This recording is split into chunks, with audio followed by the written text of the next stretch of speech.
Okay, तो आज हम लोग स्टार्ट करने जा रहे हैं कैपेसिटेंस चैप्टर। और कैपेसिटेंस चैप्टर मतलब कि काफ़ी इम्पोर्टेंट है। और इसका वेटेज अगर मैं बोलूँ तो मतलब कि 12th के हिसाब से ये इम्पोर्टेंट है। जितना इलेक्ट्रोस्टैट वगैरह होता है, ज्योमेट्रिकल ऑप्टिक्स होता है, करंट इलेक्ट्रिसिटी के आसपास में तुम कैपेसिटेंस को मान सकते हो। ये चैप्टर उतना ही इम्पोर्टेंट है जितना करंट इलेक्ट्रिसिटी है। इसमें जो कॉन्सेप्ट्स तुम्हें पूछे जाएंगे वो कॉन्सेप्ट्स मतलब कि लगभग तुम्हारे कुछ तो इलेक्ट्रोस्टैट से होंगे और कुछ करंट इलेक्ट्रिसिटी से होंगे। तो दोनों चीज़ अच्छे तरीके से आना चाहिए। मतलब कि मान लो 30-30% दोनों चीज़ आएगा। और ज़्यादातर तो इलेक्ट्रिक फील्ड वाली चीज़ें पूछे जाएंगे।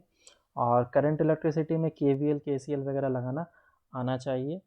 और जैसे जैसे होगा वो सारी चीज़ हम लोग देखते जाएंगे। तो ये एक नया चैप्टर है इसमें, लेकिन थोड़ा थोड़ा चीज़ों का इन्वॉल्वमेंट होगा। तुम अगर बोर्ड के हिसाब से देखोगे तो इलेक्ट्रोस्टैट में कैपेसिटेंस को मिक्स करके रखा जाता है। लेकिन जेई में जब हम लोग पढ़ते हैं, जैसे जब इंस्टीट्यूट वगैरह में पढ़ाई करते हैं, तो उस समय इसे एक इंडिविजुअल चैप्टर की तरह पढ़ाया जाता है, अलग चैप्टर कैपेसिटेंस।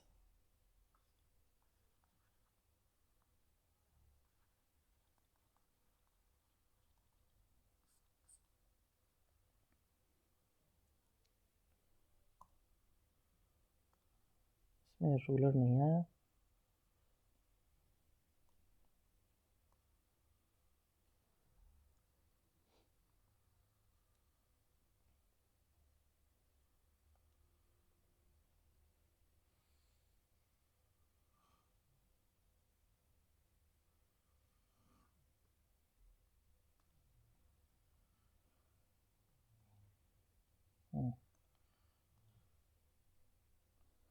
ठीक है, कैपेसिटेंस तो काफ़ी अच्छा चैप्टर है और मज़ा भी आएगा। थ्योरीज काफ़ी कम है इसमें, और मतलब कि तुम्हें क्वेश्चंस वगैरह ज़्यादा करने पड़ेंगे। बस तुम्हें एक बार कॉन्सेप्ट अच्छे तरीके से समझ में आ जाए, फिर उस पे बेस्ड ढेर सारे क्वेश्चन तुमको कराया जाए, फिर भी तुम अच्छे तरीके से कर सकते हो। बस कॉन्सेप्ट पे तुम्हें ध्यान देना है। एक बार कॉन्सेप्ट अच्छे तरीके से समझ में आना चाहिए। तो कैपेसिटेंस है क्या चीज़, इसको पहले अपन समझते हैं।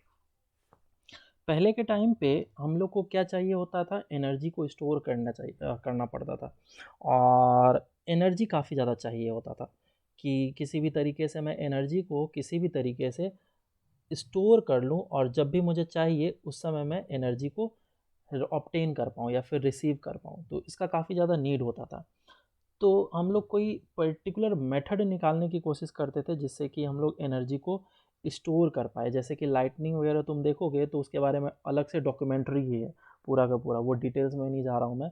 जो लाइटनिंग वगैरह होता है वो किस तरीके से होता है, वो चार्जेस सेपरेट हो जाते हैं, उसके बाद फिर वो वापस से जब चार्जेस एक दूसरे से कंबाइन करते हैं तो फिर वो लाइटनिंग वगैरह होता है। बहुत सारी चीज़ें हैं, प्लाज्मा वगैरह सब आते हैं। तो लाइटनिंग में जब एनर्जीज रिलीज होती है वो काफ़ी ज़्यादा huge amount of energy release होती है। ऐसा कहा जाता है कि जो जो लाइटनिंग होता है वो 1 साल का एनर्जी तुम्हें प्रोवाइड कर सकता है, काइंड ऑफ ऐसा। और लाइटनिंग को स्टोर करना काफ़ी ज़्यादा टफ होता है, इसीलिए लाइटनिंग वगैरह जब भी किसी भी चीज़ पे फॉल करता है तो देखते हो पूरा राख बन जाता है। मतलब इतना ज़्यादा एनर्जी किसी भी चीज़ को सस्टेन कर पाना मुश्किल होता है। मतलब उस एनर्जी को तुम किसी जगह पे स्टोर कर पाओ, काफ़ी टफ है ना। लेकिन हम छोटे छोटे एनर्जीज़ को ज़रूर स्टोर कर सकते हैं, और स्टोर करने की हमारी इच्छा हमेशा से रही है कि एनर्जी को एक बार स्टोर कर लो और बाद में फिर कभी यूज़ कर लो। तो सबसे पहले जब ये सब चीज़ें हो रही थी तो इलेक्ट्रिसिटी वगैरह का जनरेशन हुआ, और स्टोर करने के लिए फिर बैटरी वगैरह हम लोग के दिमाग में आया, और फिर बैटरी में हम लोगों ने सफलता गेन करी। बैटरी क्या होता है, जिसमें कि हम लोग 2 इलेक्ट्रोड्स लगाते हैं। और बैटरी के बारे में करंट इलेक्ट्रिसिटी चैप्टर में मैंने अच्छे तरीके से बता ही दिया ये सब चीज़ें। बस बता रहा हूँ मैं कि हाँ, बैटरी में हम लोग क्या करते हैं, इस तरीके से इलेक्ट्रोड्स लगाते हैं, और इलेक्ट्रोड्स लगा करके और इसमें करंट को फ्लो कराते हैं, और ये हमारा बैटरी है। लेकिन ये बैटरी क्या हो जाएगा, कुछ दिन के बाद ख़राब हो जाएगा। इसको एनर्जी स्टोर करा, ये बेसिकली केमिकल एनर्जी जो है वो कन्वर्ट हो रहे हैं इलेक्ट्रिकल एनर्जी में। लेकिन मैं ऐसा चाहता हूँ कि एनर्जी को ही मैं वापस से एनर्जी में स्टोर करूँ और वापस से एनर्जी को दूसरे फॉर्म में कन्वर्ट कर लूँ। तो उसी के लिए कैपेसिटेंस आया। कैपेसिटर होता है एक इलेक्ट्रिकल डिवाइस, एक ऐसा इलेक्ट्रिकल डिवाइस जो एनर्जी को स्टोर कर सकता है, और जब भी मुझे एनर्जी चाहिए होगा वो इंस्टेंटेनियसली एनर्जी प्रोवाइड कर देगा। तो हम लोग एक एक करके की पॉइंट्स कैपेसिटर के बारे में देखेंगे कि क्या है। तो सबसे पहले तुम लोगों ने अगर कभी इलेक्ट्रिकल सर्किट वगैरह ओपन किया होगा तो तुमने एक कैपेसिटर इस टाइप का देखा होगा, एक सर्किट इस टाइप का देखा होगा, सर्किट में एक इलेक्ट्रिकल कंपोनेंट ऐसा देखा होगा, देखा है क्या? हाँ सर। Yes sir. इसको हम लोग कैपेसिटर बोलते हैं। कैपेसिटर और कैपेसिटेंस, कैपेसिटेंस अलग चीज़ है, कैपेसिटर अलग चीज़ है। कैपेसिटेंस कितना मैग्नीट्यूड है कैपेसिटर का वो बताता है, और कैपेसिटर बोल दिया जैसे कि रजिस्टर और रेजिस्टेंस में डिफरेंस है ना। रजिस्टर मतलब कि ये रजिस्टर है, इसका रेजिस्टेंस कितना है 3 ओम, तो रेजिस्टेंस बताने के लिए मैग्नीट्यूड आता है। रजिस्टर बस वो एक डिवाइस है। उसी तरीके से डिफरेंस है कैपेसिटेंस और कैपेसिटर में।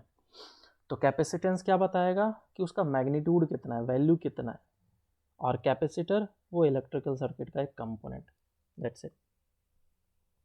तो ये कैपेसिटर होता है और ये इलेक्ट्रिकल सर्किट में यूज़ किया जाता है, वो जगह पे यूज़ किया जाता है। अब इसका मैं एग्जांपल देता हूँ कि कहाँ कहाँ पे यूज़ किया जाता है और ये किस तरीके से यूज़ होता है। तो बेसिकली ये कैपेसिटर का काम क्या होता है कि ये एक एनर्जी स्टोरिंग डिवाइस है।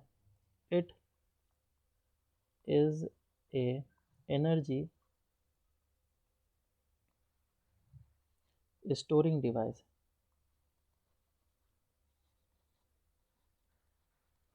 ठीक है। It supplies energy instantaneously, it supplies energy instantaneously।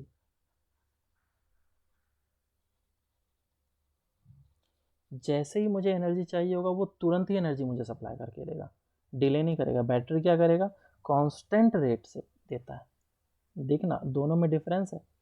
Battery भी एनर्जी प्रोवाइड करता है, कैपेसिटर भी एनर्जी प्रोवाइड करता है, लेकिन बैटरी किस तरीके से प्रोवाइड करता है, 5 जूल 1 सेकेंड में, अगले सेकंड में भी 5 जूल प्रोवाइड करेगा, अगले सेकंड में भी 5 जूल। लेकिन कैपेसिटर क्या है, एक बार में ही तुम्हें 50 जूल एनर्जी 1 सेकंड में प्रोवाइड करेगा। अगले सेकंड में हो सकता है इससे कम प्रोवाइड करे, 40 जूल पर सेकंड, और इस तरीके से घट भी सकता है। डिपेंड करता है कि हम कैपेसिटर को चार्ज करके रख रहे हैं या नहीं रख रहे हैं, वो चीज़ें। लेकिन वो एक बार में huge amount of energies supply करने की क्षमता रखता है।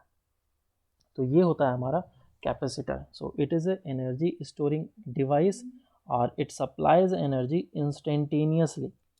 तो हमें बैटरी से तो एनर्जी मिल ही रहा था, हमें कैपेसिटर की क्यों ज़रूरत पड़ी, रीज़न क्या है? कभी कभी एनर्जी हमें बहुत ही ज़्यादा अमाउंट में चाहिए होता है, और वो एनर्जी अगर ज़्यादा अमाउंट में नहीं मिलेगा तो कुछ चीज़ें काम नहीं करेगी। जैसे कि मैं तुमको एग्ज़ाम्पल दूं, पहले के टाइम पे जनरेटर आते थे, अब पता नहीं तुम लोग देखे होगे कि नहीं, जिसमें एक हैंडल होता था। वो हैंडल को इस तरीके से जनरेटर में लगा देते हैं और फिर इस तरीके से रोटेट कराते थे। देखा क्या किसी ने? ये जनरेटर है ऐसे मान लो। No sir. बहुत पुरानी बातें हैं, वो पेट्रोल वगैरह डीजल वगैरह पे चलती है, और उसके बाद फिर इसको रोटेट कराते हैं, उसके बाद टक टक टक टक टक टक टक, उसके बाद चलता था ये इस टाइप से। तो स्टार्टिंग में क्या होता था, इसे एक इनिशियल एनर्जी प्रोवाइड करने की ज़रूरत होती है।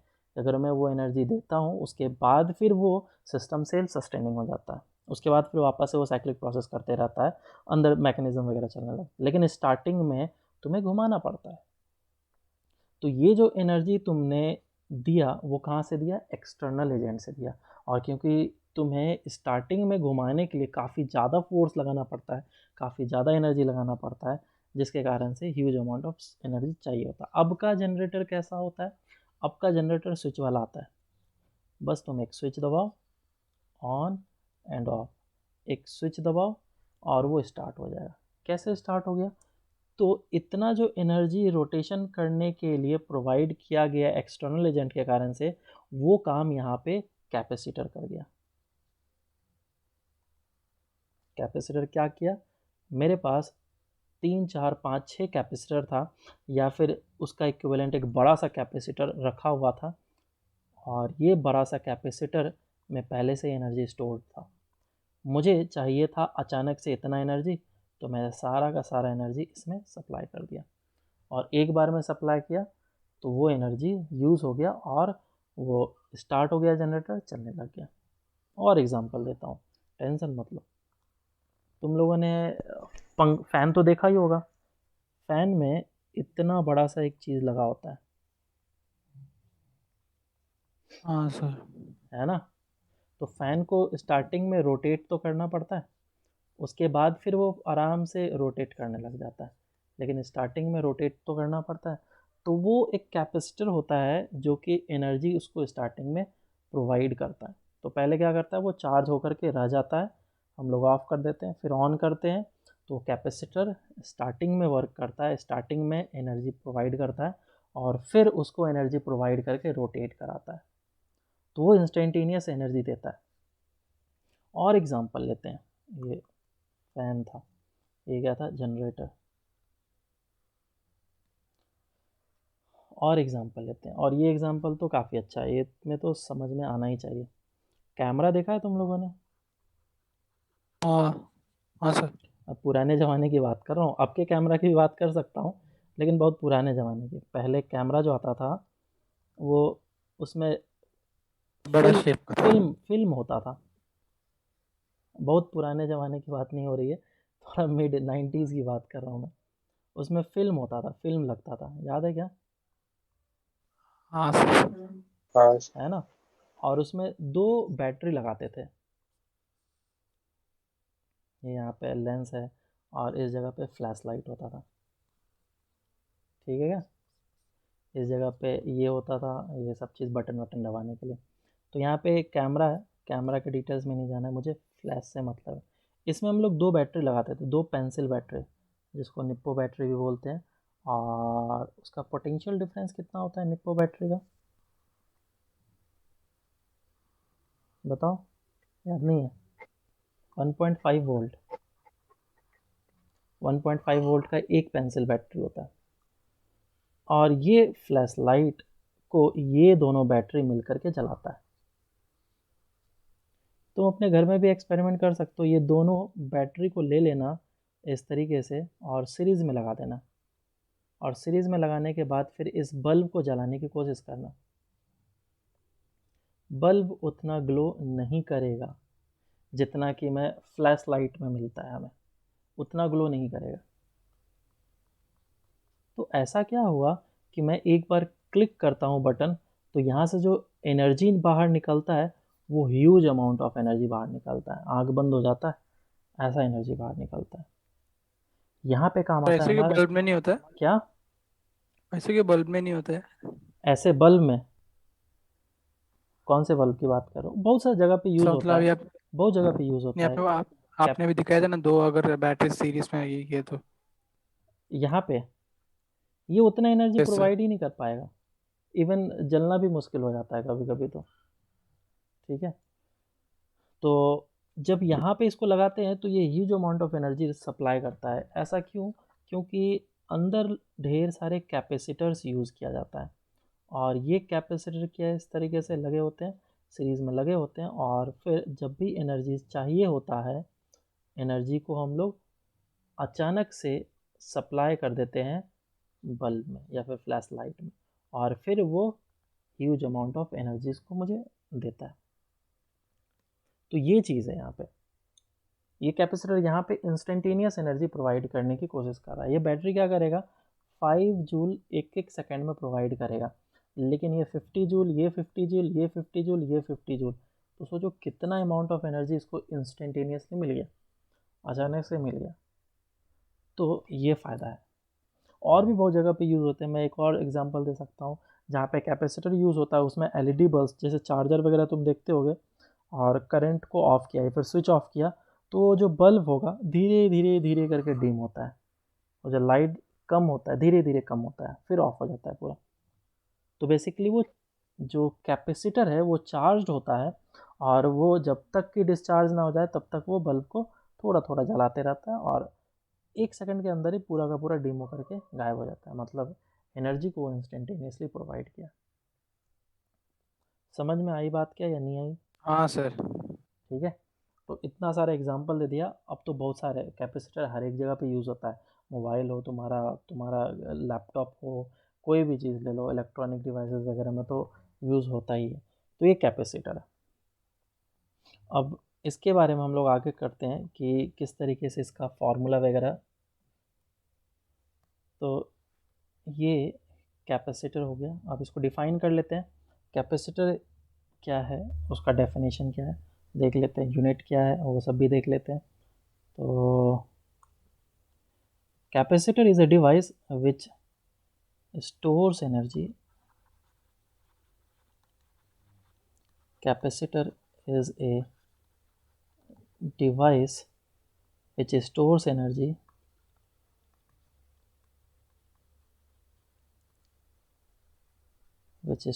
energy in the form of electric field.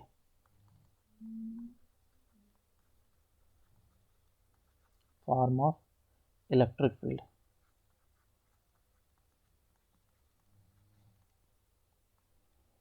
दूसरा चीज़ में ये है कि capacitance is defined as the capacity to hold the charge. Capacitance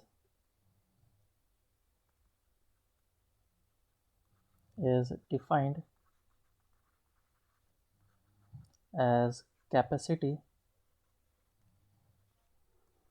to hold charge. Capacity to hold the charge को हम लोग कैपेसिटेंस बोलते हैं।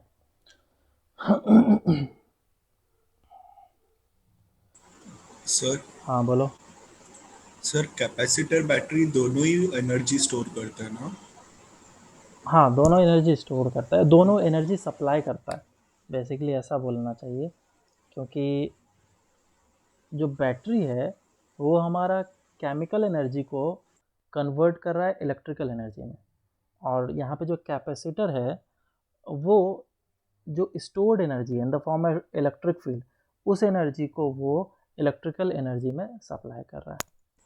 सर तो इलेक्ट्रिक फील्ड मतलब ज़्यादा इंस्टेंटेनियसली कन्वर्ट होता है ना केमिकल एनर्जी से? इंस्टेंटेनियसली तो ऐसा नहीं है, फास्फोरस वगैरह तो इंस्टेंटेनियस रिएक्शन दिखाता है, तो इंस्टेंटेनियस के बारे में तो बातें नहीं कर सकते हैं इसमें। इलेक्ट्रिक फील्ड है, इलेक्ट्रिक फील्ड है, केमिकल है उधर तो केमिकल है, इसमें कंपैरिजन कैसे कर सकते हैं? ऐसा सोचना चाहते हो कि तुम कि स्पीड ऑफ लाइट से रिलेटेड है इलेक्ट्रिक फील्ड वगैरह चीज़ें, तो जल्दी कन्वर्जन हो जाएगा, तो बोल सकते हो। लेकिन इसका उसके साथ कोई रिलेशन नहीं कि इंस्टेंटेनियस किसको बोला जाए, केमिकल को या फिर इसको।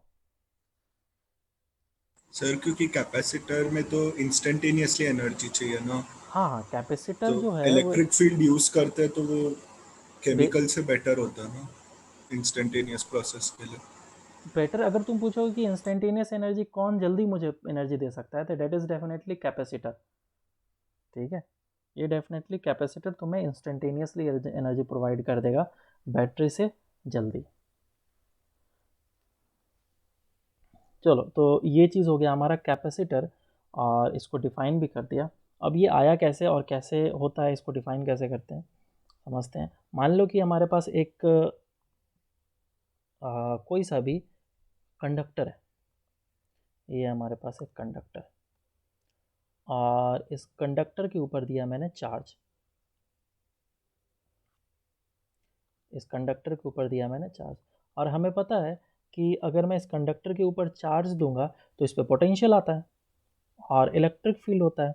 और इलेक्ट्रिक फील्ड कहाँ से कहाँ तक आ जाएगा, ये जो इलेक्ट्रिक फील्ड होगा ये इस तरीके से जाएगा हर एक डायरेक्शन में, क्योंकि इस पर तुमने पॉजिटिव चार्ज दिया है, तो ये हर एक डायरेक्शन में इलेक्ट्रिक फील्ड चला जाएगा। दिस इज इलेक्ट्रिक फील्ड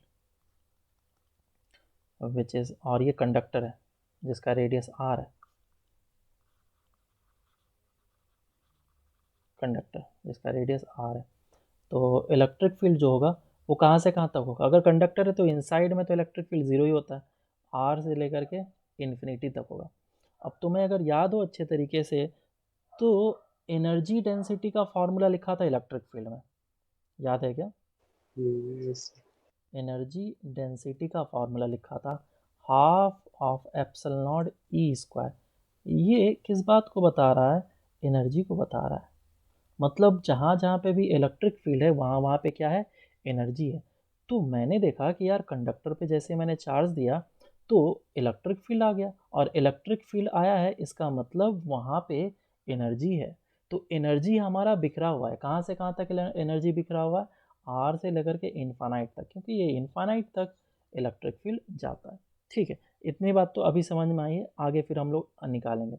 तो ये चार्ज दिया, तो चार्ज देने के कारण से इस कंडक्टर के ऊपर पोटेंशियल जनरेट हो जाता है, और हम लोग ये बोल सकते हैं कि this charge is directly proportional to the potential. जितना ज़्यादा चार्ज देंगे उतना ज़्यादा कंडक्टर के ऊपर पोटेंशियल आएगा, हाँ या ना? इलेक्ट्रोस्टैट में तुमने पढ़ा ही होगा कि पोटेंशियल का फॉर्मूला क्या होता है, V इज इक्वल्स टू के क्यू बाय आर, है ना? ये सिंपल सा फॉर्मूला था। तो हम लोगों ने यहाँ से बोला that charge is directly proportional to the potential, और क्योंकि ये डायरेक्टली प्रोपोर्शनल है तो मैं इसको एक कांस्टेंट की तरह बना दिया, और उस कांस्टेंट को बोला गया C। इस कांस्टेंट को बोला गया C, और इसी C को हम लोग कैपेसिटेंस बोलते हैं, capacitance of the capacitor, capacitance of the capacitor. तो ये C है। अब इसमें Q क्या है? Q is the charge on the capacitor. Capacitor बोलो या फिर कंडक्टर बोलो, बात तो एक ही हो गया। अब क्योंकि ये कंडक्टर है तो ये अब हमारा कैपेसिटर बन चुका है।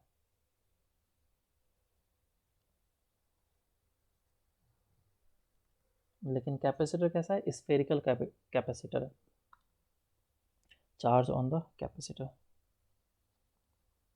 और कंडक्टर। एंड V क्या है? V is the potential. देखो अब इन दोनों चीज़ को हम लोग वापस से डिफाइन करेंगे जब हम लोग पैरेलल प्लेट कैपेसिटर पढ़ेंगे, विल बी रीडिफाइंड। मैं यहीं पे लिखता हूँ, विल बी रीडिफाइंड। यहीं पे डाउट होता है स्टूडेंट लोगों को और गलतियाँ करते हैं, तो मैंने यहीं पे लिख दिया है। इसको वापस से हम लोग रीडिफाइन करेंगे बाद में। अभी के लिए सिंपल से शब्दों में Q क्या है? चार्ज है। V क्या है? हमारा पोटेंशियल है कंडक्टर का, और C is the capacitance of the capacitor. तो C का वैल्यू क्या होगा? So C is equals to Q by V। Q किस में होता है? जूल्स में, है ना? C किस में होता है? सॉरी, Q किस में होता है? कूलम्स में। क्या बोल रहा हूँ मैं? कूलम्स में होता है। और V किस में होता है? वोल्ट में, है ना? हाँ, सिंपल सी चीज़ें हैं। Q हमारा कूलम में और V होता है हमारा वोल्ट में। तो ये इसका यूनिट हो गया, और इसको हम लोग फैरेड बोलते हैं। ठीक है, इसी को हम लोग फैरेड बोलते हैं। ज़्यादातर यूज़ हम लोग माइक्रो फैरेड यूज़ करते हैं, क्योंकि इसका जो कैपेसिटेंस का जो वैल्यू है काफ़ी ज़्यादा छोटा होता है। 1 micro farad which is basically 1 into 10⁻⁻⁻6 farad, F से डिनोट करते हैं। या फिर मिली फैरेड भी यूज़ किया जा सकता है डिपेंडिंग अपॉन द क्वेश्चंस। अब कोई भी कैपेसिटर को अगर तुम देखोगे तो उसके ऊपर दो चीज़ रेटेड होता है। पहला चीज़ उसका कैपेसिटेंस का वैल्यू, और दूसरा चीज़ पोटेंशियल, कि कितने पे ऑपरेट किया जाता है। और इसके बारे में हम लोग सबसे बाद में डिस्कस करेंगे। अगर तुम मार्केट जाओगे और मार्केट में जाकर के बोलोगे कि मुझे एक 2 माइक्रोफैरेड का कैपेसिटर दीजिए जो कि 15 वोल्ट पे ऑपरेट होता है, तो वो तुम्हें निकाल करके दे देगा। तो ऐसे ऐसे डिफरेंट डिफरेंट तरह के कैपेसिटर्स होते हैं, वो यूज़ होते हैं सर्किट में।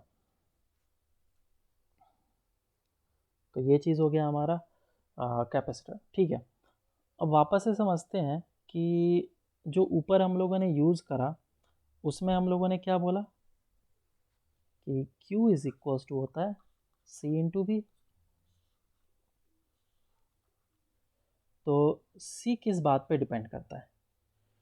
C इज इक्वल्स टू हो गया Q बाई V। तो मैं बोल सकता हूँ क्या कि अगर Q इंक्रीज करेगा तो C भी इंक्रीज करेगा?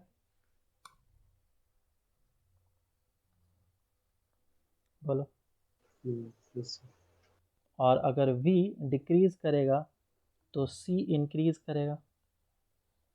ऐसा बोल सकता हूँ या नहीं बोल सकता हूँ? yes sir. ऐसा नहीं बोल सकते हैं, तुम वापस से मिस्टेक कर दिए। Here C is constant, proportionality constant है। V is equals to I R में क्या हम लोग कभी बोलते हैं V इंक्रीज होगा तो R भी इंक्रीज होगा? कभी बोलते हैं क्या? नहीं। क्यों? क्योंकि R is constant, proportionality constant. Same way में यहाँ पे C is proportionality constant, C will not change. तो C किस बातों पे डिपेंड करेगा? तो उसी को हम लोग निकाल लेते हैं कि C किस बातों पे डिपेंड करेगा। तो C इज इक्वल्स टू क्या होता है? Q बाय V होता है। और हम लोगों ने देखा कि उस कंडक्टर के ऊपर जैसे ही मैंने प्लस Q चार्ज दिया तो इसके ऊपर पोटेंशियल आया, और पोटेंशियल कितना आया? K Q by R। तो इसका वैल्यू मैं यहाँ पे पुट कर लेता हूँ। V का वैल्यू कितना? K Q by R। Q Q cancel out हो जाएगा, तो ये कितना आ जाएगा? R divided by K। तो C इज इक्वल्स टू कितना हो जाएगा? K का वैल्यू 1/4 पाई एप्सिलॉन नॉट, तो हो जाएगा 4 pi epsilon naught into R। So this is the formula for capacitance. और ये जो वैल्यू यूज़ करेंगे, ये जो फॉर्मूला यूज़ करेंगे ओनली फॉर स्फेरिकल कैपेसिटर।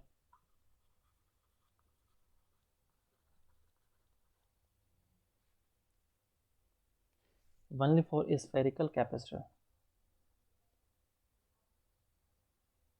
ठीक है, क्या हो गया?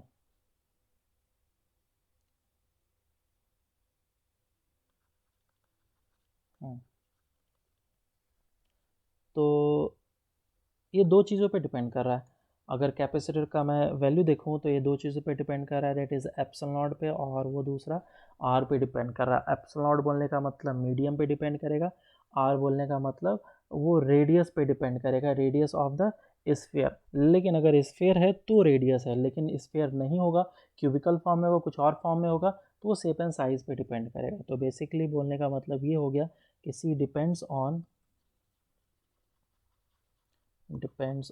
मीडियम, और दूसरा depends on shape and size of the capacitor. ये दो बातों पे डिपेंड करेगा। क्लियर है क्या? तो इस फॉर्मूले को याद रखना है, ये हम लोग जनरली यूज़ कर लेते हैं कहीं कहीं पे।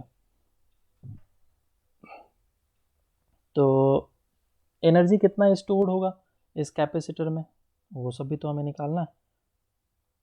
बराबर है क्या? तो उससे पहले हम लोग कर लेते हैं कि पैरेलल प्लेट कैपेसिटर कैसे आता है।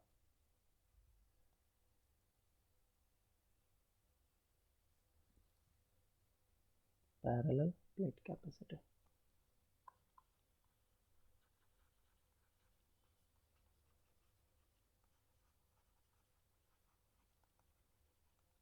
ये काफ़ी ज़्यादा इम्पॉर्टेंट है। पैरेलल प्लेट कैपेसिटर थोड़ा सा लेट से पढ़ाते हैं हर एक जगह पे, लेकिन मैं पहले बताऊंगा क्योंकि क्वेश्चंस वगैरह इसी से बनना स्टार्ट होता है, वो सबसे उतना कुछ खास क्वेश्चन नहीं होते। तो देखो हम लोगों ने अभी तक क्या देखा कि वो जो चीज़ था कंडक्टर, और उस कंडक्टर के ऊपर मैंने चार्ज दिया, तो चार्ज देने के कारण से पोटेंशियल आया और वो इलेक्ट्रिक फील्ड आया। और इलेक्ट्रिक फील्ड जो था वो काफ़ी ज़्यादा दूर दूर तक फैला हुआ था। कहाँ कहाँ तक फैला हुआ था? 0 R से लेकर के इन्फिनिटी तक फैला हुआ था। तो ये एनर्जी जो है हमें बिखरा हुआ मिल रहा है। बिखरा हुआ किस तरीके से मिल रहा है? आर से इन्फिनिटी तक वो एनर्जी है। अब मैं इतना बड़ा कंडक्टर को लेकर के आया, उसके बाद भी, क्योंकि देखो रेडियस क्या है, 4 पाई एप्सिलॉन आर। एप्सिलॉन का वैल्यू कितना होता है? 10⁻⁻10 से भी छोटा होता है। तो तुम सोच लो, आर का वैल्यू अगर मैं 1 किलोमीटर भी रखूँगा तो भी मेरा कैपेसिटेंस कितना छोटा आने वाला है, बहुत ही ज़्यादा छोटा आने वाला है। तो मुझे एक ऐसा कैपेसिटर चाहिए जो कि छोटा भी हो साइज़ में, और साथ ही साथ वो एनर्जी बिखरा हुआ भी ना मिले। बिखरा हुआ से क्या प्रॉब्लम है? अगर कोई भी बकेट में पानी है तो वो हमारे लिए काम का चीज़ है, लेकिन अगर उसी बकेट के पानी को तुम फ्लोर पे बिछा दो तो फ्लोर पे जो पानी आ जाएगा तो वो पानी हमारे किस काम का है? किसी काम का नहीं है, वो बिखरा हुआ एनर्जी है। तो हमें एक ऐसा एनर्जी चाहिए जो कि कंसंट्रेटेड फॉर्म में हो, इकट्ठा हो, और अचानक से जब भी चाहे हम लोग को मिल सकता है। तो इसीलिए ये जो स्फेरिकल कैपेसिटर है वो उतना हमारे काम का नहीं है। तो हम लोग ऐसा कैपेसिटर कैसे बनाएं? तो साइंटिस्ट लोग को दिमाग में आया कि यार ये जो पॉइंट है, यहाँ पे तुमने प्लस क्यू चार्ज रखा है, तो ये प्लस क्यू चार्ज बेसिकली तुमने लाया कहाँ से? कहीं ना कहीं से तो लाया होगा। तो वो तुमने इन्फिनिटी से उठा करके लाया है। इन्फिनिटी से तुमने प्लस क्यू चार्ज उठा करके लाया है, और अगर तुमने इन्फिनिटी से प्लस क्यू चार्ज उठा करके लाया है तो वहाँ पे एक माइनस क्यू चार्ज आ चुका होगा, क्योंकि ऑलवेज यूनिवर्स में चार्ज तो कंजर्वेशन मेंटेन होता है, और न्यूट्रल है, तो तुमने उधर से प्लस क्यू चार्ज उठा के लाया तो उधर माइनस क्यू हो जाएगा। तो ये इसीलिए वहाँ तक जा रहा है।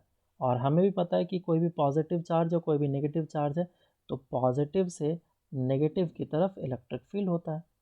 इस तरीके से हम लोगों ने देखा है इलेक्ट्रोस्टैट में, ऐसा होता है। इसीलिए ये जो इलेक्ट्रिक फील्ड है वो आर से लेकर के इन्फिनिटी तक जा रहा है। तो ऐसा करते हैं कि ये जो इन्फिनिटी इतना दूर है, उस इन्फिनिटी को ही मैं पास लेकर के आ जाता हूँ, ताकि ये जो इलेक्ट्रिक फील्ड है वो आर से लेकर के इन्फिनिटी, जो इन्फिनिटी वाला पार्ट है वो क्लोज आ जाएगा, तो कम हो जाएगा। तो यही काम यहाँ पे किया गया पैरेलल प्लेट कैपेसिटर में। पैरेलल प्लेट कैपेसिटर का मैंने पहले कंस्ट्रक्शन दिखा देता हूँ कैसा होता है, फिर हम लोग उसको ड्रॉ करेंगे। तो दो प्लेट्स होते हैं, ये इस तरह का एक प्लेट, और ये काफ़ी थिन होता है और काफ़ी छोटा होता है, ये इस तरीके से एक प्लेट, और ये दूसरा plate.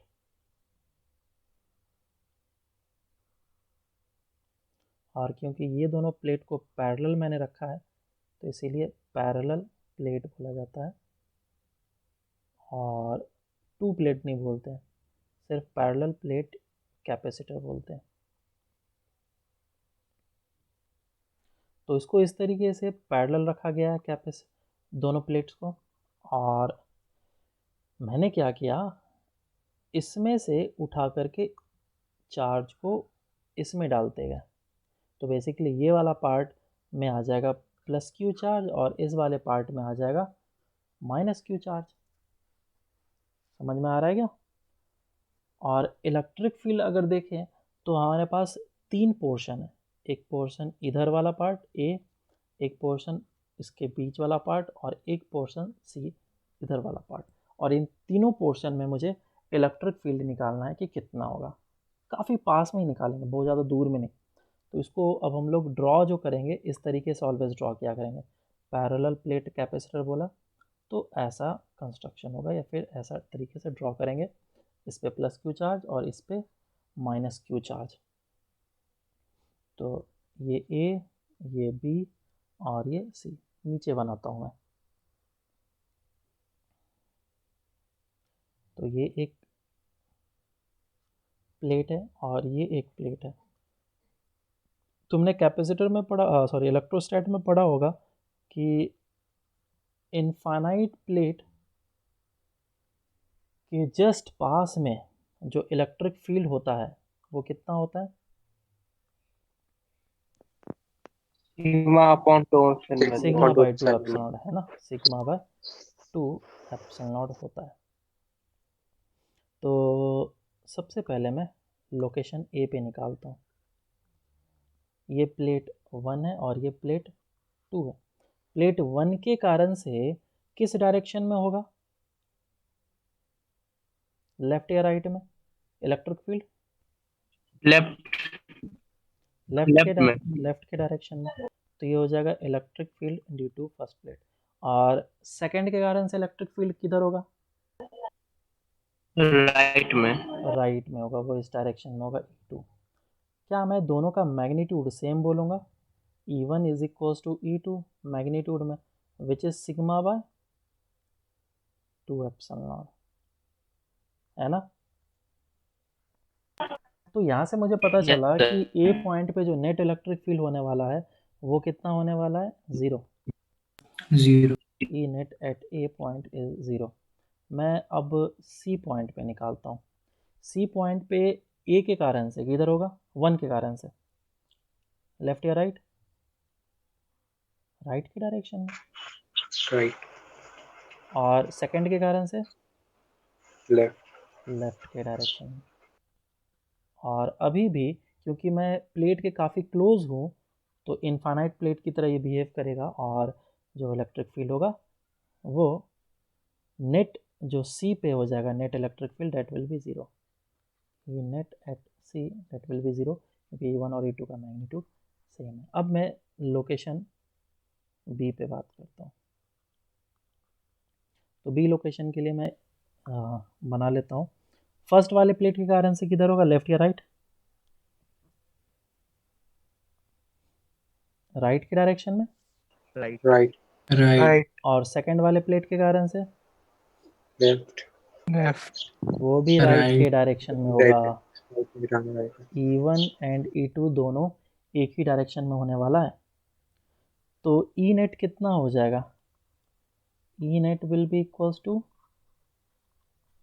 Eight B location will be E1 plus of E2 which is sigma by epsilon naught, है ना। So this is the net electric field which is present between the parallel plate capacitor. तो इस चीज़ को हम लोग याद रखेंगे कि पैरेलल प्लेट कैपेसिटर के बीच में जो इलेक्ट्रिक फील्ड होगा इतना। तो देखो मज़ेदार बात ये हुई कि दो पैरेलल प्लेट जो थे उन दोनों पैरेलल प्लेट के बीच में ही सिर्फ इलेक्ट्रिक फील्ड है, plus plus plus plus and minus minus minus minus minus, और इलेक्ट्रिक फील्ड सिर्फ इसी जगह पे प्रेजेंट है। उसके लेफ़्ट साइड और उसके राइट साइड में इलेक्ट्रिक फील्ड 0 है, कुछ भी नहीं है।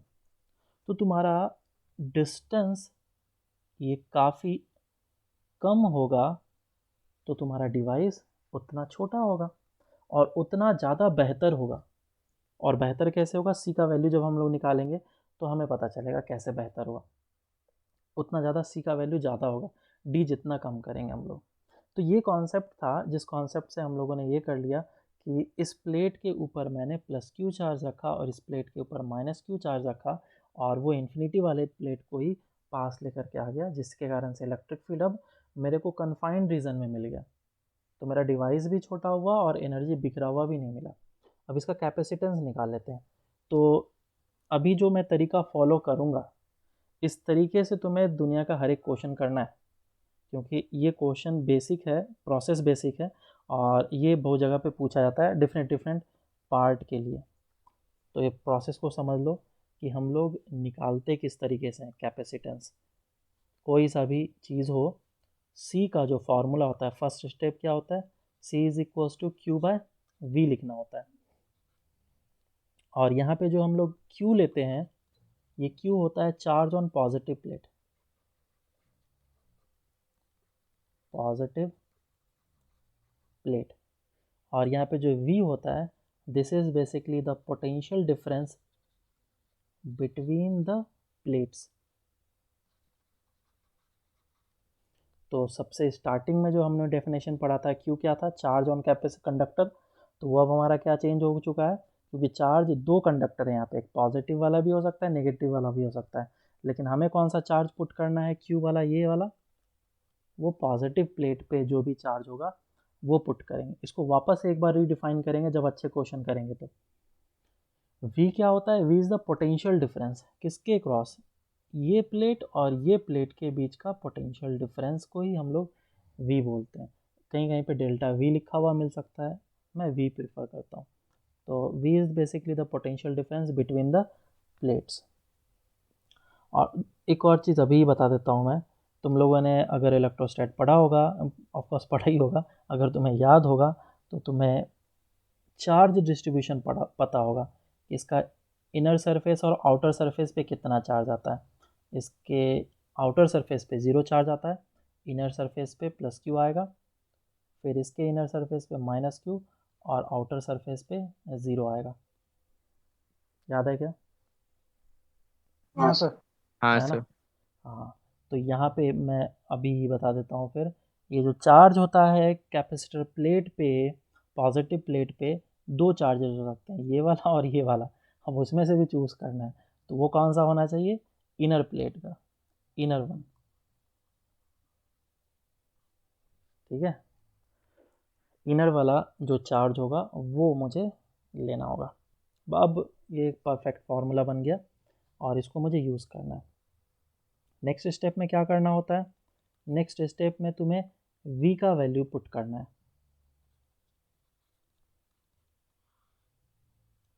और V का वैल्यू किस तरीके से आएगा? इलेक्ट्रिक फील्ड से आएगा। इलेक्ट्रोस्टैट में तुमने फार्मूला पढ़ा होगा that dV is equals to minus of E dot dr। याद है क्या? Yes sir. हाँ यस। सर। इसी को इंटीग्रेट कर लो तो delta V is equals to minus of integration E dr हो जाएगा। डॉट प्रोडक्ट होता है, समझ लो, है ना? ये फार्मूला अप्लाई करना है। और अगर if electric field is constant, ज़्यादातर में कांस्टेंट ही मिलता है, तो डेल्टा V मैग्नीट्यूड में डायरेक्टली E डेल्टा D लिख देंगे, या डेल्टा R लिख देंगे, या डेल्टा D लिख देंगे, जो भी है। क्लियर है क्या ये बात है? अब ये डेल्टा V जो तुमने निकाला यहाँ पे, उसको तुम यहाँ पे पुट करोगे और तुम्हारा आंसर आएगा। तो ये 2 स्टेप करना होता है। अब मैं पैरेलल प्लेट कैपेसिटर का कैपेसिटेंस निकालने जा रहा हूँ। Capacitance of parallel plate capacitor. तो ये सर हमारे एक मिनट पास, से स्क्रीन ऊपर कीजिए। ये लो,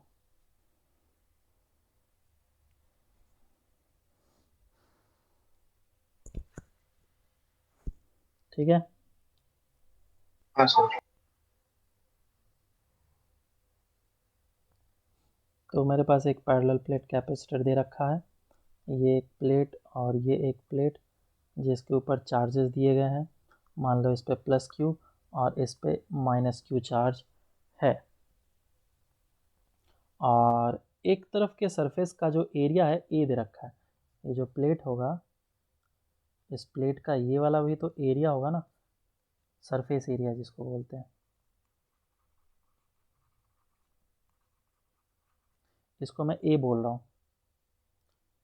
तो सिग्मा कितना हो जाएगा? चार्ज डेंसिटी जिसको बोलते हैं, that will be Q by A. कोई दिक्कत इसमें? हाँ, तो इस पे है पॉजिटिव चार्जेस और इस पे है नेगेटिव चार्जेस। इसका जो सरफेस चार्ज डेंसिटी है वो क्यू बाई ए है प्लस सिग्मा, और इस पे जो सरफेस चार्ज डेंसिटी है वो माइनस ऑफ सिग्मा है। और बीच में जो इलेक्ट्रिक फील्ड है वो इलेक्ट्रिक फील्ड कुछ ऐसा है। Electric field is equals to sigma by epsilon naught. और क्योंकि यहाँ पे सिग्मा कांस्टेंट है, एप्सिलॉन नॉट कांस्टेंट है, so electric field is constant. अगर इलेक्ट्रिक फील्ड कांस्टेंट है तो अभी हम लोगों ने देखा कि डेल्टा V जो पोटेंशियल डिफरेंस होगा किसके cross, positive plate and negative plate के अक्रॉस पोटेंशियल डिफरेंस की बात हो रही है। तो इसके क्रॉस जो पोटेंशियल डिफरेंस होगा date will be E into distance between them, और इन दोनों के बीच का डिस्टेंस मैं D मान रहा हूँ, तो ये हो जाएगा E इंटू डी। कोई दिक्कत इसमें? अब E का वैल्यू पुट कर लो, sigma D upon epsilon naught और क्या हो जाएगा, यहीं पे रहने दो। अब वापस से इसको इधर लिखते हैं, C इज इक्वल्स टू होता है Q बाई V, और Q डिवाइडेड बाई V हमने यहाँ से निकाला है डेल्टा V, जो कि बोलो sigma D upon epsilon naught Q upon sigma का वैल्यू पुट कर लो, सिग्मा कितना हो जाएगा, sigma is equals to Q by Q by, तो इधर पुट कर लिया Q बाय A, तो Q Q कैंसिल आउट, और क्या आ जाएगा ये, epsilon naught A divided by D। So this is the formula for the capacitance only for a parallel plate capacitor, only for parallel plate capacitor। और इस फॉर्मूले को देख करके भी तुम्हें पता चल रहा होगा कि जो कैपेसिटेंस है वो दो बातों पे डिपेंड करता है, पहला मीडियम पे और दूसरा ए एंड डी पे। ए और डी क्या है, वो प्लेट का शेप एंड साइज बता रहा है कि नहीं, D is the separation between the plates and A is the cross section area, तो शेप एंड साइज,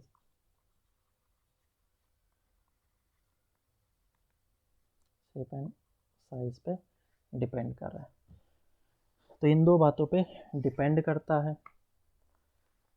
ए को बता देता हूँ, ए क्या है हमारा सरफेस एरिया, डी क्या है डिस्टेंस बिटवीन द प्लेट्स।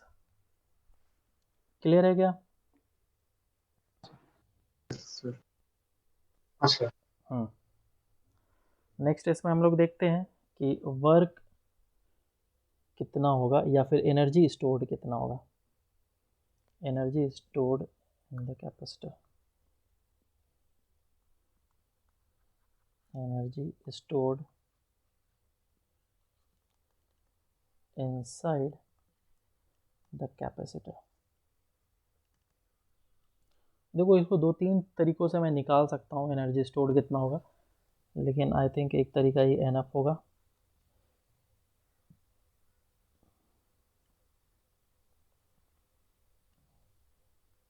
मैंने क्या करा है, पॉजिटिव चार्जेस को उठा उठा करके इस दूसरे प्लेट के ऊपर रखना स्टार्ट किया था। स्टार्टिंग में जब कोई भी चार्ज नहीं था तो DQ चार्ज मैंने इस वाले प्लेट से उठाया और इस वाले प्लेट पर रख दिया, और ये प्रोसेस मैं करता गया। तो क्या मुझे DQ चार्ज को उठा करके इस तरफ लाने में कुछ तो वर्क करना पड़ेगा। फ्री स्पेस में मूव नहीं कर रहे हैं, उसको इलेक्ट्रिक फील्ड में मूव कर रहे हैं, तो ज़रूर वर्क करना पड़ेगा। और ऐसा मैं करते करते एक टाइम आया जब पहले वाले प्लेट पे चार्ज आ गया +Q और दूसरे वाले प्लेट पे आ गया चार्ज -Q, और अब मैं एक DQ चार्ज को उठा करके वन प्लेट से दूसरे प्लेट पे शिफ्ट करना चाहता हूँ, तो उसके लिए मुझे करना होगा वर्क। तो वर्क कितना होता है, और दो तरीके से वर्क तुम लिख सकते हो, एक या तो होता है फोर्स इनटू डिस्प्लेसमेंट, या फिर वर्क तुम लिख सकते हो change in its potential energy, बराबर है। अरे ऐसा भी तो लिख सकते हैं ना, W इज इक्वल्स टू क्या, Q इंटू डेल्टा V, या फिर इंटीग्रेशन ऑफ F.dx, दोनों तरीके से कर सकते हैं, है ना। तो अगर इस तरीके से करोगे तो एक मेथड है, ये इस तरीके से करोगे तो दूसरा मेथड है, तीसरा मेथड एक और है, वो एनर्जी जो हम लोगों ने एनर्जी डेंसिटी देखा उससे निकालते हैं। तो कौन से करूं बोलो, सेकंड वाले पे। चलो तो ये हो गया Q। अब डेल्टा V कितना हो जाएगा, डेल्टा V ऊपर लिखा हमने, कितना था delta V, E into D,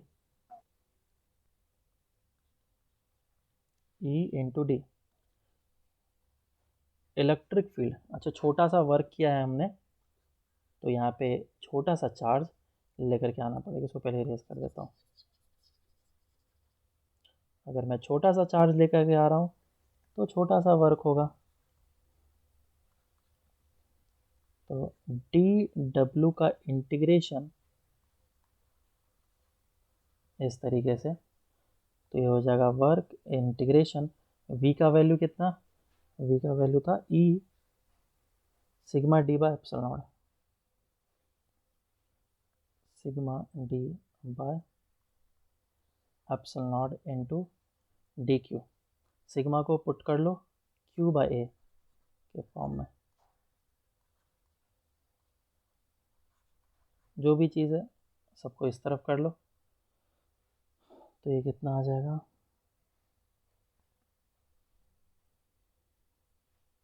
D upon epsilon naught है इंटीग्रेशन q डी क्यू। कहाँ से कहाँ तक लेके जाना है, 0 से कैपिटल Q तक मुझे इसे चार्ज करना है। तो ये जगह Q square by 2, Q square divided by 2 D epsilon naught है। ये जो फॉर्मूला है किस फॉर्म में दिख रहा है, क्यू स्क्वायर बाई 2c दिखा गया। c इज इक्वल टू होता है epsilon naught a by D. हाँ सर, हाँ। हाँ देखा sir. c is equal to क्या होता है, epsilon naught a by D. तो ये तरीका है। अब इस वाले तरीके को भी दिखाई देता हूँ मैं। इस वाले में क्या करना पड़ेगा, फोर्स लिखना पड़ेगा। तो फोर्स किधर लगेगा, इलेक्ट्रिक फील्ड है इस डायरेक्शन में, तो फोर्स अपोजिट डायरेक्शन में लगेगा। F is equal to Q into E, और ये हो जाएगा Q जो है छोटा सा चार्ज है, और इसको इंटीग्रेट करना पड़ेगा। dx इज़ द डिस्टेंस, तो मुझे इतना सा डिस्टेंस मूव कराना है। क्योंकि फोर्स है हमारा कांस्टेंट, तो इंटीग्रेशन से बाहर आ जाएगा, F डेल्टा x हो जाएगा। ठीक है, और फोर्स कितना होगा, D Q into E into delta x which is D, और फिर मुझे करना होगा इसको इंटीग्रेट। तो ये छोटा सा वर्क था, इंटीग्रेट कर लो। तो ये इंटीग्रेट करने के बाद एग्जैक्टली वही चीज़ आ जाएगा। ई का वैल्यू पुट करना पड़ेगा, जो यहाँ पे पुट करा था ना हमने, sigma D upon epsilon naught और डी क्यू इंटीग्रेशन, फिर से 0 से Q तक करना पड़ेगा। सब काम वही करेंगे, तो फाइनल आंसर हमारा ये आ जाएगा। एक और तरीका है last, which is energy per unit volume वाला, which is half of epsilon naught E square. इसको भी करते हैं अपन अभी। तो D U by D V is equals to half of epsilon naught E square होता है, और D U by D V क्या होता है, एनर्जी पर यूनिट वॉल्यूम। ये थर्ड मेथड मैं बता रहा हूँ। D U by D V क्या होता है, एनर्जी पर यूनिट वॉल्यूम।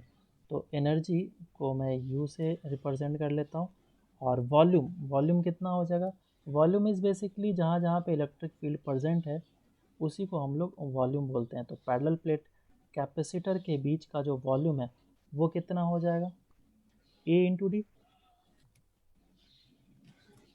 है कि नहीं, और half of epsilon naught E square. हाँ सर। इसके बीच में जो इलेक्ट्रिक फील्ड था वो इलेक्ट्रिक फील्ड कितना होगा, सिग्मा स्क्वायर बाय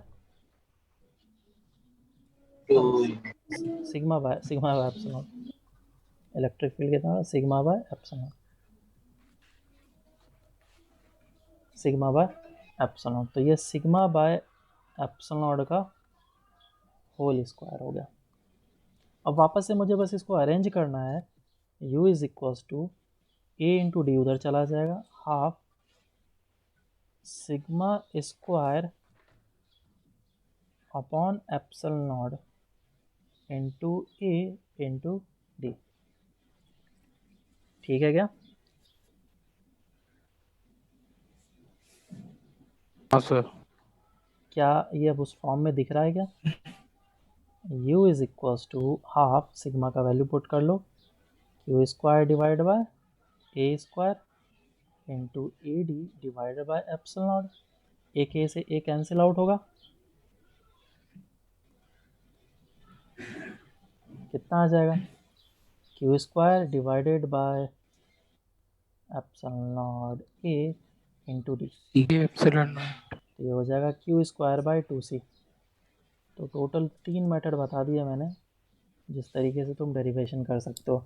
अपना स्टेट बुक में देख लेना कौन सा डेरिवेशन यूज़ किया है, और बोर्ड के लिए वही डेरिवेशन यूज़ करना, कोई इधर उधर के डेरिवेशन मत ले लेना।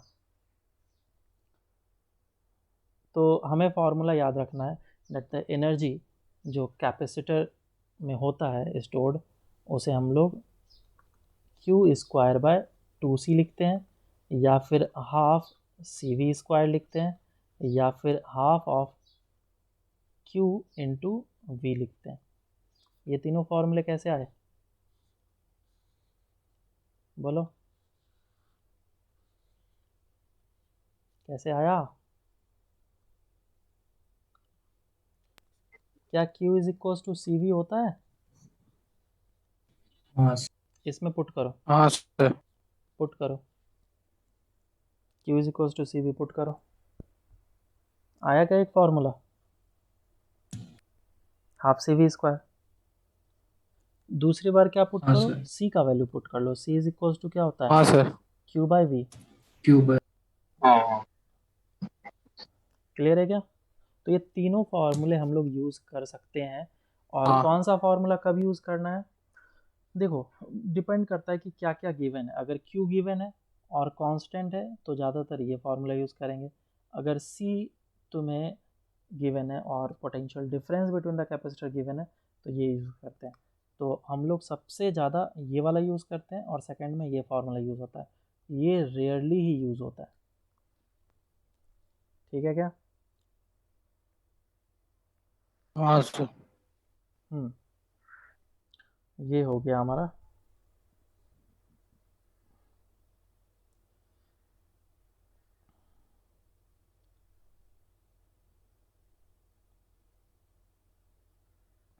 चलो अब शेयरिंग ऑफ चार्जेस करते हैं। इसमें अगर क्वेश्चन अभी कराने के लिए जाऊँ तो ज़्यादा क्वेश्चन तो नहीं बनेंगे, बेसिक सा क्वेश्चन निकलेगा कि कैपेसिटेंस बताओ कितना होगा, ये सारे क्वेश्चन बनेंगे। तो आई थिंक वैल्यूज़ वगैरह पुट करके आंसर निकालना कोई बड़ी चीज़ नहीं है। हम लोग अच्छे क्वेश्चन करेंगे, थोड़ा सा वेट कर लो, शेयरिंग ऑफ चार्जेस के बाद अच्छे क्वेश्चन मिलेंगे। शेयरिंग ऑफ चार्जेस,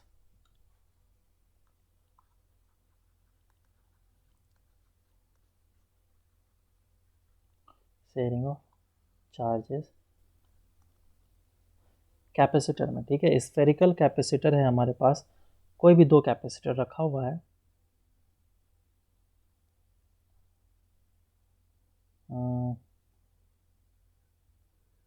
चलो ठीक है, ये कैपेसिटर है और ये कैपेसिटर है, काफ़ी दूर दूर रखा हुआ है। और इसका जो कैपेसिटेंस था वो C1 था, और इसका जो कैपेसिटेंस था वो C2 था। ठीक है, और इसके ऊपर जो पोटेंशियल दिया गया वो V1 दिया गया। इसके ऊपर पोटेंशियल V1 दिया गया और इसके ऊपर पोटेंशियल V2 दिया गया। तो डेफिनेटली इसके ऊपर चार्ज होगा Q1 और इसके ऊपर चार्ज होगा Q2। और Q1 Q2 कितना होगा निकाल सकते हैं। Q1 कितना होगा बोलो? C1V1, V1 into V1। और Q2 हो जाएगा C2 इंटू V2। अब क्या C2 किया? into V2। हाँ, अब क्या किया गया, इन दोनों को कनेक्ट कर दिया गया, वायर से कनेक्ट कर दिया गया। तो जैसे ही हम लोग वायर से कनेक्ट करेंगे तो कनेक्ट करने के बाद होगा क्या, चार्ज फ्लो करना स्टार्ट करेगा, है ना। कोई भी एक कंडक्टर में से दूसरे कंडक्टर में चार्ज फ्लो करना स्टार्ट हो जाएगा। तो ये चार्ज फ्लो करना स्टार्ट करेगा।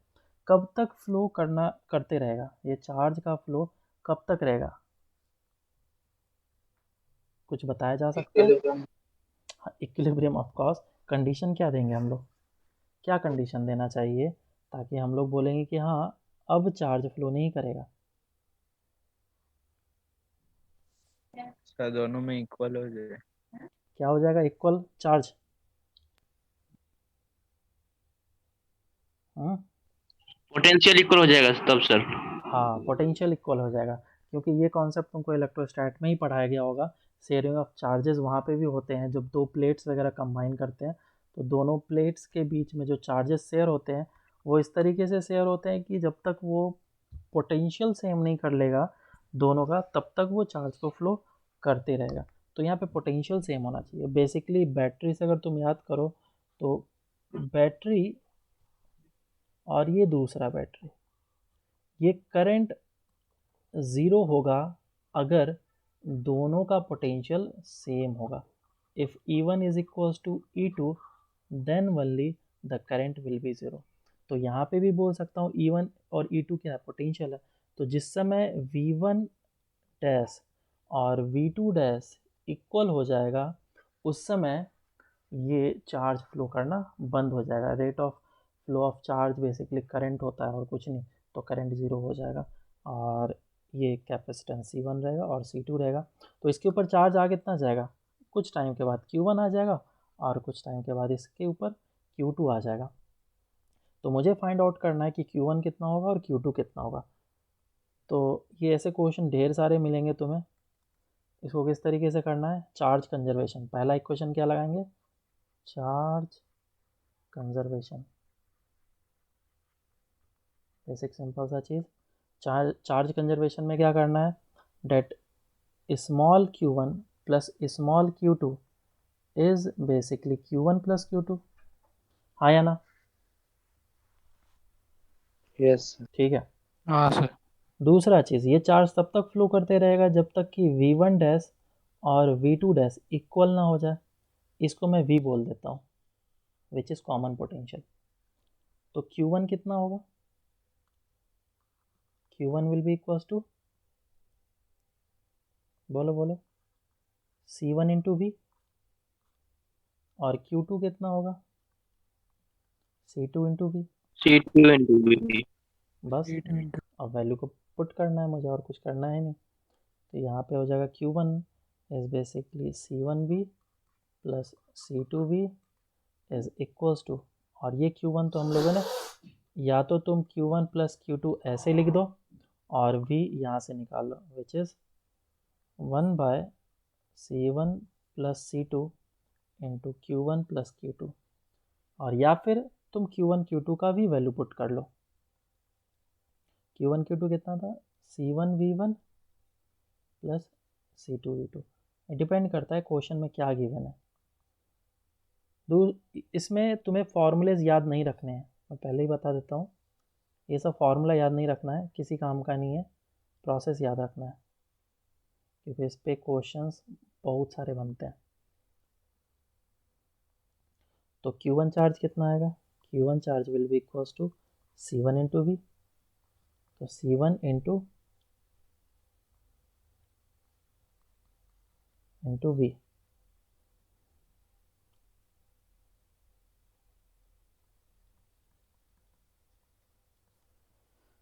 ठीक है। और Q2 चार्ज कितना आ जाएगा? C2V। समझ में आया सबको? हाँ सर।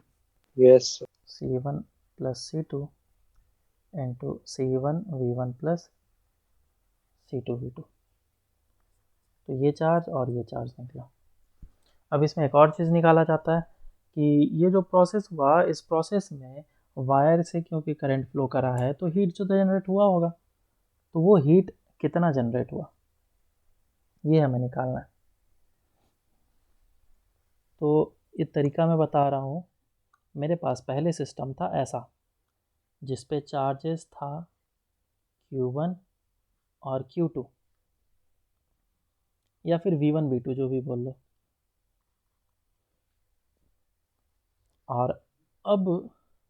और कैपेसिटेंस था C1 एंड C2। अब फाइनल सिस्टम बन गया है, दिस इज इनिशियल सिस्टम। अब फाइनल सिस्टम ऐसा बन गया कि इस पे पोटेंशियल हो गया V और इस पे भी पोटेंशियल हो गया V। और कैपेसिटेंस इसका C1 C2 तो था ही। तो इनिशियल एनर्जी कितना होगा? Initial energy will be equals to U1 plus U2 और फाइनल एनर्जी कितना होगा? U1 प्लस U2 डैश बोल देता हूँ इसको। तो कौन सा एनर्जी ज़्यादा होगा, U इनिशियल या U फाइनल? दोनों सेम दोनों सेम होंगे तो हीट तो ज़ीरो हो जाएगा फिर। मैंने बोला कि हीट निकालना है क्योंकि करंट फ्लो कर रहा है ना वायर से, तो वायर में तो रेजिस्टेंस होता ही है थोड़ा बहुत।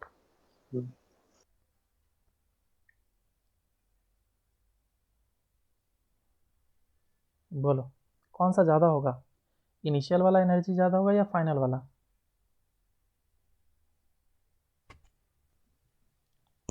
सर इनिशियल वाला ना। इनिशियल वाला ज़्यादा होगा, ये तुम्हें दिमाग लगाना पड़ेगा। ठीक है, so heat will be equals to U initial minus of U final. ये फार्मूला है तुम्हारा हीट का। जब बैटरी वगैरह लगाएंगे तो उसके लिए भी एक और फार्मूला आएगा, अभी के लिए बस दिमाग लगा करके ये फार्मूला यूज़ करेंगे। चलो निकाल लेते हैं heat. So heat will be equals to U initial में दो चीज़ें U1 और U2। U1 कितना हो जाएगा, half CV square, half C1 V1 square plus half C2 V2 square. Final में कितना हो जाएगा, U1 dash half C1 V square plus half C2 V square. ये सारे कैलकुलेशन अभी तुमको करना है, अभी इसी पे क्वेश्चन देने वाला हूँ मैं, प्रोसेस याद रखो। अब क्या करना है, इसको माइनस करना है और इसको सॉल्व करो।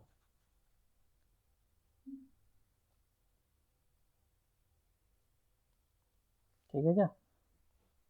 अब ये जो V है तुम्हारा वो कितना होगा, half C1 V1 square plus half C2 V2 square minus common ले लो हाफ C1 प्लस C2 का V स्क्वायर, और V कितना था, बोलो कितना था, C1 V1 plus C2 V2 upon C1 plus C2 V2 C1 C1 plus C2 C1 plus of C2, ये था। इन सभी को सॉल्व करना पड़ेगा। ठीक है, जब तुम इसे सॉल्व करोगे तो सॉल्व करने के बाद मैं डायरेक्टली इसका फॉर्मूला लिख देता हूँ, कितना आएगा।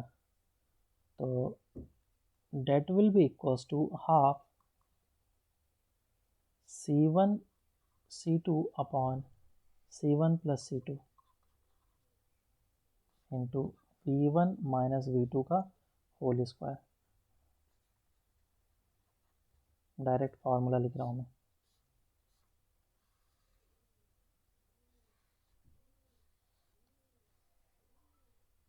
और अगर हमारे पास एक सिंपल सर्किट गिवन होगा तो इस फार्मूले को यूज़ भी कर सकते हैं, क्योंकि जल्दी इससे आंसर निकलता है। और इसको याद रखने का तरीका एक और है, half C equivalent delta V का स्क्वायर, दिस इज हीट। अब ये C इक्विवेलेंट कैसे है, जब सीरीज़ पैरेलल पढ़ेंगे तो हमें समझ में आएगा। बस एक शॉर्ट ट्रिक है, शॉर्ट ट्रिक जिसमें कि C इक्विवेलेंट का value C1 C2 C1 C2 upon C1 plus C2 है, और delta V is the potential difference. कौन सा पोटेंशियल डिफरेंस, इनिशियली दो कंडक्टर था, एक का पोटेंशियल V1 था, दूसरे का V2 था, तो इनिशियल सिचुएशन पे इन दोनों का डिफरेंस V1 माइनस V2 का, दिस इज डेल्टा V। ठीक है, हाँ सर। चलो अब इस पे बेस्ड क्वेश्चन करते हैं। क्वेश्चन ऐसा है कि कंडक्टर है तुम्हारे पास और इसका चार्ज दिया हुआ है, दैट इज 15 माइक्रोकूलम, और कैपेसिटेंस दिया हुआ है दैट इज 3 माइक्रोकूलम। और इस पे जो चार्ज दिया गया, इस पे चार्ज दिया गया है 20 माइक्रोकूलम, और इसका जो कैपेसिटेंस दिया गया है इट इज़ 4 माइक्रोफेरेड, इधर फेरेड होगा, microfarad. This is C1 and this is C2। तो तुम्हें ये बताना है कि अगर मैं इन दोनों को वायर से कनेक्ट करूँगा तो फाइनल चार्जेस क्या होंगे। सॉल्व करके बताओ।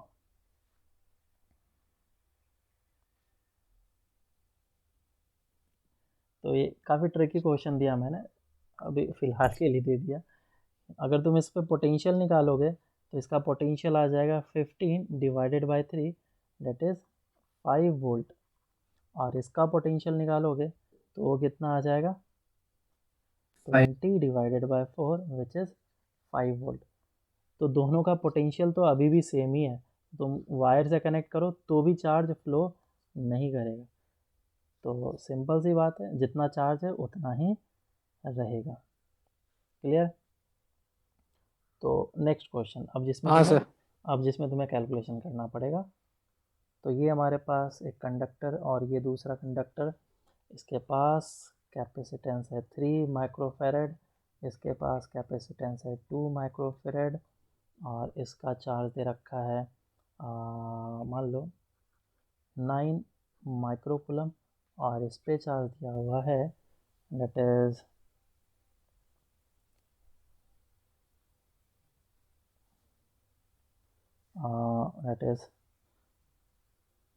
थोड़ा अच्छा ले लेते हैं वैल्यू, आंसर भी अच्छे आ जाएंगे।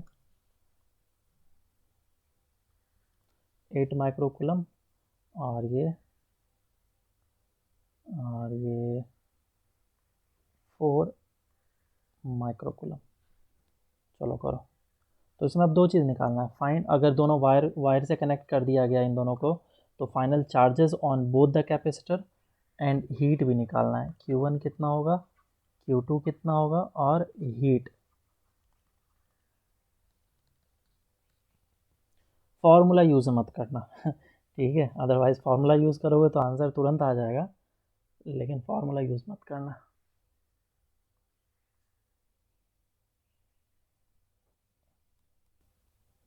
तो सॉल्व करते हैं इसको, सिंपल सा चीज़ है। फाइनल स्टेज में क्या हो जाएगा, इन दोनों के पास चार्ज आ जाएंगे Q1 और Q2, लेकिन उससे बड़ा चीज़ कि दोनों का पोटेंशियल सेम हो जाएगा V एंड V।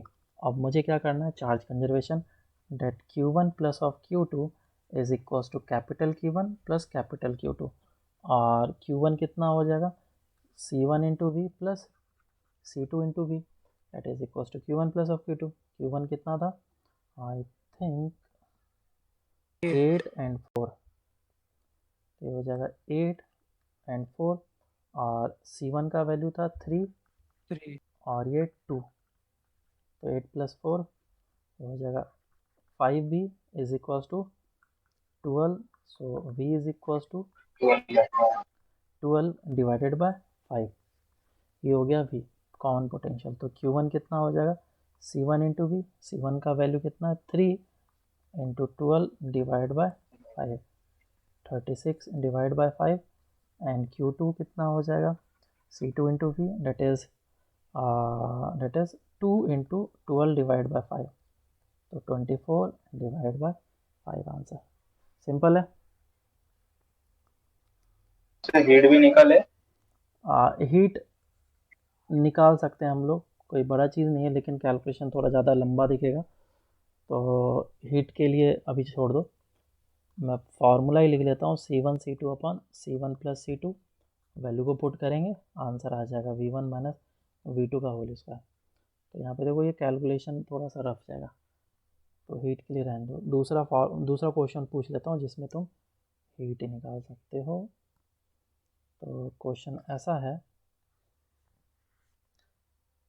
एक कैपेसिटर है, इसके पास चार्ज है कैपिटल Q, और ये फुल्ली अनचार्ज है, इसका कैपेसिटेंस दे रखा है C और इसका कैपेसिटेंस दे रखा है 2C, और अगर इन दोनों को मैं कनेक्ट करूँगा तो फाइनल हीट कितना जनरेट होगा वो दूसरा निकाल। वाला 0 है। हाँ 0 है।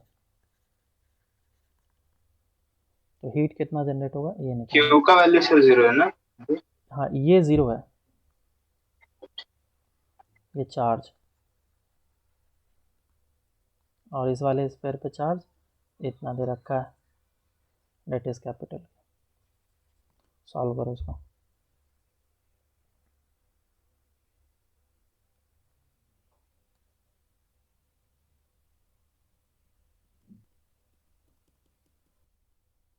तो यहाँ पे क्वेश्चन को स्टार्ट करते हैं, सॉल्व करते हैं। फाइनल चार्ज जो हो जाएगा वो Q1 हो जाएगा और Q2 हो जाएगा, और ये Q1 प्लस ऑफ Q2 आएगा। एक पे चार्ज है Q, दूसरे पे चार्ज है 0। फाइनली दोनों का पोटेंशियल सेम हो जाएगा, तो हो जाएगा C1V प्लस ऑफ C2V, और C1 कितना है C, और दूसरा है 2CV is equals to Q, तो कितना आ जाएगा 3CV is equals to Q। So इधर से हमारे पास V निकल के आया, दैट इज Q/3C। ये तो हमारा V निकल के आया, कॉमन पोटेंशियल। अब मुझे निकालना है कि हीट कितना लॉस हुआ। तो हीट के लिए मुझे क्या करना पड़ेगा, U initial minus of U final करना पड़ेगा। इनिशियल कितना था, इनिशियल में 2 है स्फीयर, और फाइनल में भी 2 स्फीयर है, लेकिन उसका एनर्जी अलग होगा तो डैश से यूज़ कर रहा हूँ।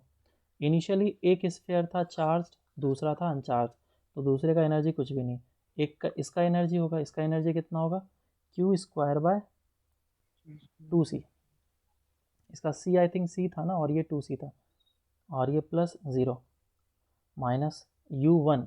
अब फाइनल सिचुएशन पे इस पे चार्ज आया Q1 और इस पे चार्ज आया Q2, तो Q1 और Q2 कितना होगा इससे निकाल लेते हैं। तो Q1 हो जाएगा तुम्हारा C into V which is Q/3, और Q2 कितना हो जाएगा 2C इंटू V, तो हो जाएगा 2Q/3 बराबर।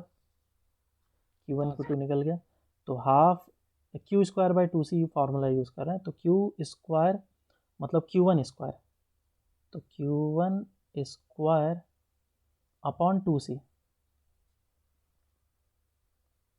सही है, प्लस Q2² कितना हो जाएगा 4Q² डिवाइडेड बाय 9/2C, 2 और C का वैल्यू इसका 2C है। ये समझ में आया। अब कुछ नहीं करना है इसका, बस कैलकुलेशन करना है। माइनस ये कितना आ जाएगा Q²/18C, और ये कितना आ जाएगा, 2 से ही कट करता हूँ मैं इसको, 2Q²/18C। सही है क्या? कैलकुलेशन देखो एक बार, तो माइनस कर लेना, minus of 3Q² divided by 18C, ठीक है। तो ये आ जाएगा 1/2 माइनस ऑफ 1/6, और Q²/C आया, 2 भी कॉमन ले लो तो 1 माइनस 1/3 आ जाएगा, तो आंसर आएगा 1/3 सॉरी 2/3 इंटू, तो 1/3 हो जाएगा ना। ये आ जाएगा आंसर हीट।